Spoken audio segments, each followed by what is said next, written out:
Livro de Luiz Sérgio, Deixe-me Viver, escrito por Irene Pacheco Machado. Capítulo 17. A influência de Fabrício sobre a mãe. Saí cabisbaixo, não me conformando com o descaso do povo brasileiro referente à matança dos fetos, embriões divinos que precisam voltar ao mundo físico para completar o ciclo da vida. Por que tamanha indiferença quando tanto se fala em preservação da natureza? Defendem a ecologia, os direitos humanos, os direitos sindicais, os direitos do consumidor, mas poucos levantam a voz em defesa do feto, da criança do amanhã. As aborteiras quase não existem mais. Hoje os abortos estão sendo efetuados em clínicas bem instaladas e por médicos que um dia juraram salvar vidas. Não me conformo com a ganância do homem e com a decadência da mulher, quando elas nasceram com a responsabilidade de fazer dos seus filhos homens de bem e não o que estamos presenciando. Fatos tristes, muito tristes. A mulher mata sem piedade quem dela tanto precisa. Quando Deus lhe ofertou o mérito da maternidade, foi por desejar uma cooperadora. Por isso, ela conta com o auxílio divino. As mães têm a missão de gravar na alma humana a bondade de Deus. A mulher que aborta está fracassando em sua tarefa divina. Assassinando o próprio filho, ela está matando as esperanças de Deus. Aloísio chamou-me à realidade. Luiz, por que a tristeza? Olhei-o com carinho e apenas sacudi a cabeça. Não queria falar, sentia uma vontade muito grande de chorar. Doutora Kelly convidou-nos a retornar ao departamento da reencarnação, onde Fabrício se preparava para retornar à carne. Chegamos logo, sendo recebidos por Constança, uma simpática irmã, cujo perfume sentimos ao nos aproximar. Sejam bem-vindos. Muito trabalho, irmã? Perguntou a doutora Kelly. Sim, ainda mais porque hoje o ser humano encarnado não deseja assumir responsabilidades e um filho é mais que uma responsabilidade. É a renúncia da própria vida e poucos pensam nos outros. Mas sei que vieram acompanhar o irmão Fabrício no difícil caminhar da reencarnação. Vamos até ele? Seguimos a irmã, que levitava, assemelhando-se a um anjo das histórias religiosas. Não me contive acercando-me dela. Sabe, irmã, que é linda demais? Os seus olhos é que plasmam beleza em mim. Sou-lhe grata por isso. Continuou andando. O sorriso era a moldura do seu lindo rosto. Encontramos Fabrício reclinado em uma cadeira. Levantou-se, cumprimentando-nos. Doutora Kelly falou-lhe. Estamos prontos a acompanhá-lo. O Luiz Sérgio precisa escrever um livro esclarecedor e achamos prudente narrar o seu reencarne. Irmã, não desejo reencarnar. Já avisei os irmãos do departamento que a família escolhida para me abrigar não me deseja. É inútil insistir. Não temos autoridade para julgar o seu caso. Aqui estamos como aprendizes, respondeu Misael. Nisso, Constança, acercando-se dele, falou. Hoje, irmãozinho, teremos outro encontro com seus futuros pais. Lembre-se de tudo o que aprendeu aqui. Inclinando-se em total respeito, respondeu. Mesmo contrariado, estarei na sala 10, esperando-os. Agradecemos Fabrício e lhe desejamos muita paz.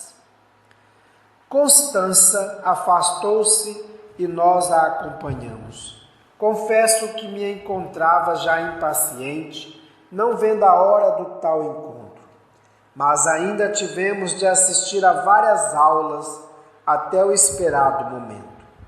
Ao chegarmos à cela 10, uma música suave energizava o ambiente.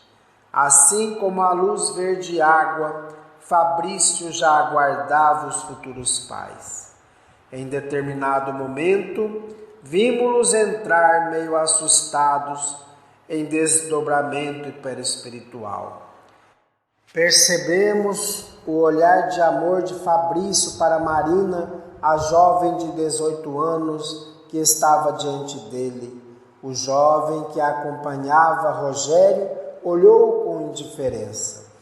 Constança interveio.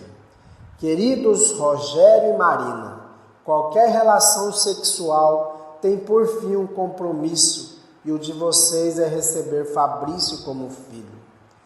Rogério gritou: filho, nem pense nisso, estamos aproveitando a vida.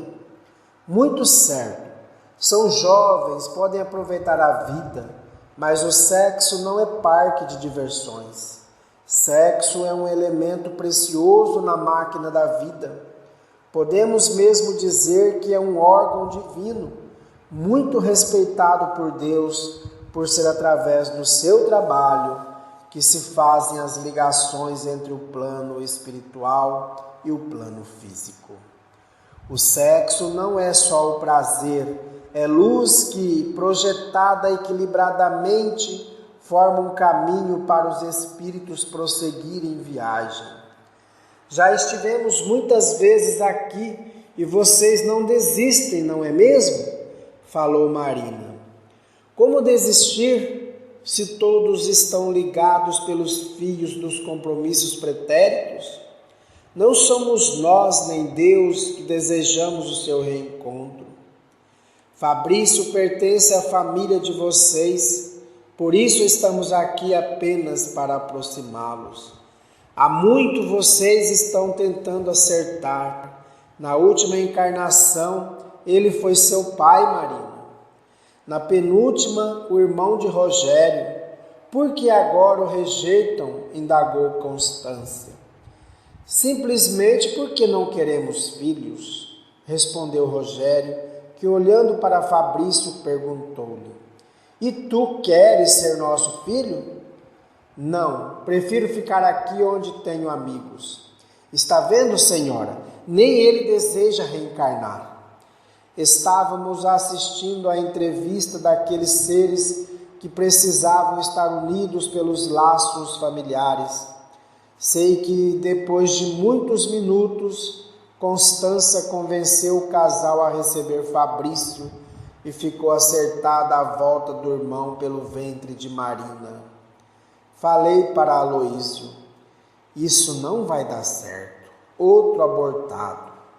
Ó, Luiz, nem pense nisso.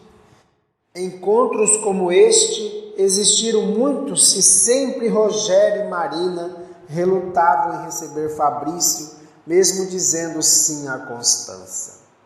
Chegado o grande dia, presenciamos a luta do espírito desencarnado para se despojar de certos fluidos do mundo espiritual e assimilar outros do plano físico. Um trabalho imenso da espiritualidade. Tudo preparado.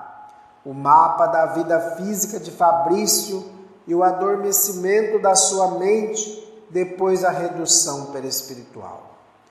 Os construtores, com os técnicos, entregaram Fabrício mais uma vez à equipe da reencarnação. Ele agora era um ovo desenvolvendo-se no útero de Marina, alojado naquele ventre jovem, iniciava a sua vida fetal. Como toda gravidez inesperada, ocorreram comentários, assombros, revolta e o desejo de impedi-la. Mas, graças a Deus, Marina e Rogério resolveram aceitar Fabrício como filho, e ele ali estava protegido pelo sentimento da mãe.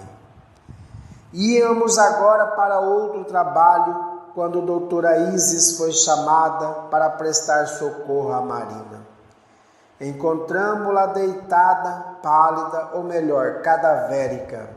Perguntei a Constância, que ali já havia chegado: o que aconteceu? A irmã está com suspeita de hepatite. Misael aplicou-lhe passes magnéticos, detendo-se particularmente na região do fígado. Como contraiu tal enfermidade?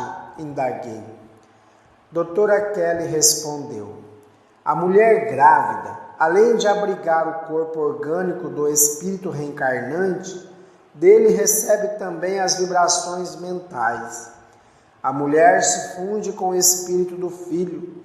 Recordemo-nos das árvores enxertadas, é caso semelhante.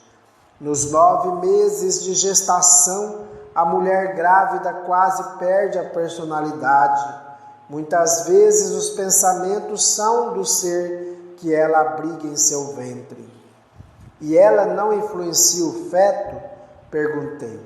Sim, é uma permuta de sentimentos. Assim como Marina atua na formação do corpo físico de Fabrício, ele também atua no dela, e a doença de Marina é proveniente da hepatite de Fabrício, que foi impressa na mente de Marina. Não só os corpos estão ligados, as mentes de ambos também. A partir desse instante, Isis iniciou a dispersão mental para aliviar a doença de Marina. Eu prestava muita atenção ao quadro clínico quando foi projetada sobre a mente de Fabrício a cura da doença que motivou o seu desencarne, a hepatite. Os pais de Marina, já gostando do neto, tudo faziam pela recuperação da filha. Tanto que, mesmo sendo orgulhosos e um tanto inconformados de a filha casar-se grávida, agora só queriam a saúde de Marina. Testemunhamos a cura de uma doença espiritual. A hepatite de Marina era, na verdade, a projeção da mente de Fabrício. E o médico do mundo físico estudou muitas horas o fenômeno vivido pela paciente Marina, que de uma hora para outra ficou curada, não encontrando explicação para o milagre. Pude então perceber porque muitas mulheres mudam tanto no período da gravidez. É como se elas adquirissem uma dupla personalidade. E feliz da mulher que abrigar em seu ventre uma criança portadora de bons sentimentos. Ficamos mais uns dias observando o caso e presenciamos a alegria de Marina à espera do filho. Rogério desejou casar-se, mas os pais fizeram ver-lhe que o importante em um relacionamento é o amor e o respeito. Forçar 2 jovens a iniciar uma vida a 2 somente para prestar contas à sociedade é ser mais hipócrita do que essa sociedade que cobra santidade quando assiste com indiferença aos mais baixos atos de maldade, como sequestros, assassinatos, exploração de menores, prostituição, aborto, criança abandonada, velhos carentes de amor, corrupção. Aqueles pais eram gente com G maiúsculo, respeitadores da Sagrada Família aqui na terra. Com pais como esses, Marina e Rogério um dia iriam ter um lar alicerçado no amor e no respeito, como foram criados. Muitas vezes os pais obrigam as crianças a se casar quando elas de há muito mantêm o casamento. Saímos daquela casa desejando que Fabrício fosse um bom filho e Marina uma digna mãe. Isis, já falei sobre as gestantes que enjoam em outro livro meu. Queria que você nos elucidasse a respeito desse desconforto orgânico. Isis, sorrindo, respondeu: isso ocorre possivelmente de um desequilíbrio espiritual. Quando mãe e filho estão vivendo em sintonia, isso não acontece. Mas se o filho não desejar comer mamão, por exemplo, a mãe sim, aí vem o enjoo. É mais um fator mental. Os dois precisam viver em harmonia. Se o espírito do reencarnante jogar emanações desequilibradas sobre o organismo materno, este, ao absorvê-lo, se desequilibra e vem as náuseas. A mulher que não enjoa ou tem um domínio maior sobre o reencarnante, ou vivem os dois num mar de harmonia, mesmo quando o reencarnante deseja comer jiló, que ela detesta, ela come para que o filho se sinta feliz e vice-versa. Um completa o outro.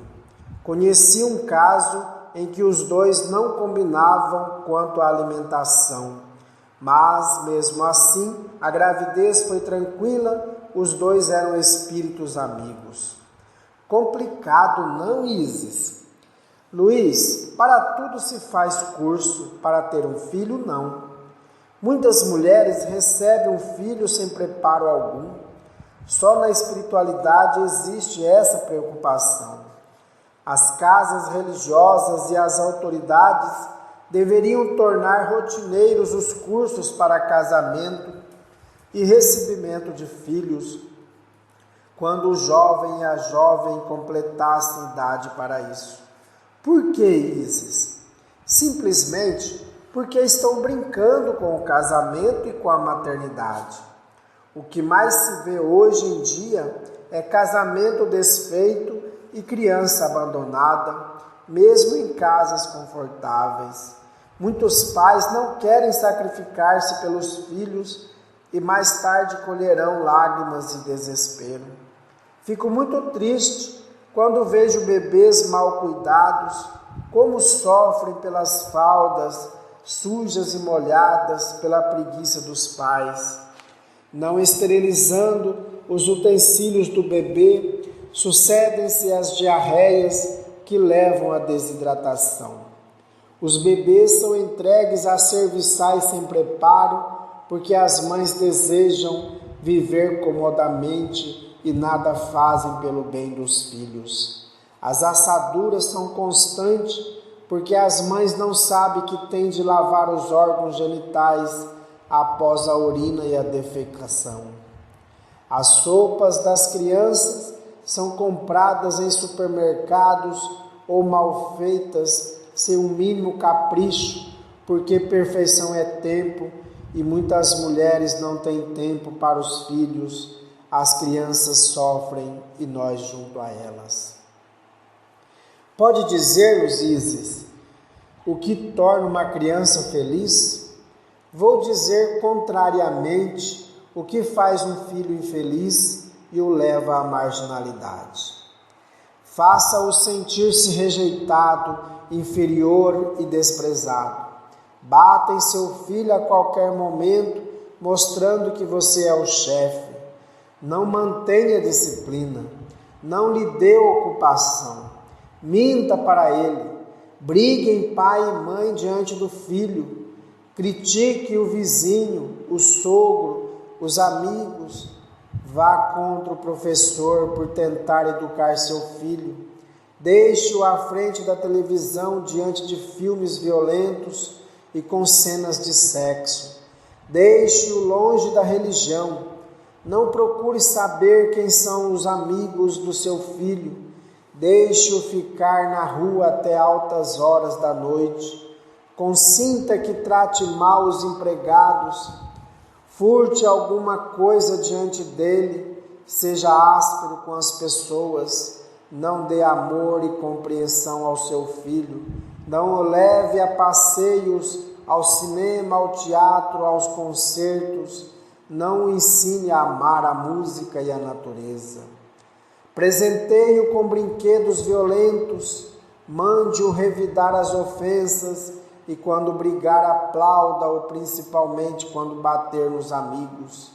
Diga-lhe que precisa pisar nos outros para vencer na vida. Não o apresente ao Cristo, deixe-o fazer o que deseja, mesmo ferindo os outros. Xingue-o com palavrões, seja avaro com o alimento que ele come, cobre dele tudo o que você faz ou fez por ele. Enfim, Luiz, tudo isso leva uma criança à marginalidade. Aí, coitada, os pais falharam na sua educação. Isis, você luta pelo direito da criança, não é mesmo? Lutamos pela felicidade do ser e ninguém pode ser feliz ao lado da marginalidade. A criança mal educada hoje será o desajustado de amanhã. Precisamos criar cursos em colégios, faculdades, centros espíritas, centros comunitários e outras entidades sobre o casamento e a criação de filhos, porque se continuarmos assim como estamos, o mundo vai chorar mais ainda do que está chorando agora.